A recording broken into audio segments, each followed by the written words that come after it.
আকাশের মেঘটা দেখো আগে, কিভাবে নীলবড়ি হয়ে গেছে দেখো একদম। যদি এরকম হাওয়া হয় অসুবিধা হবে। আমাদের ওদিকে প্রচুর ঝড়, প্রচুর বৃষ্টি হচ্ছে।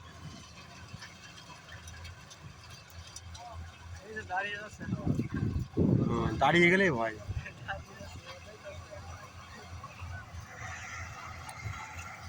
বৃষ্টি পড়লো তো।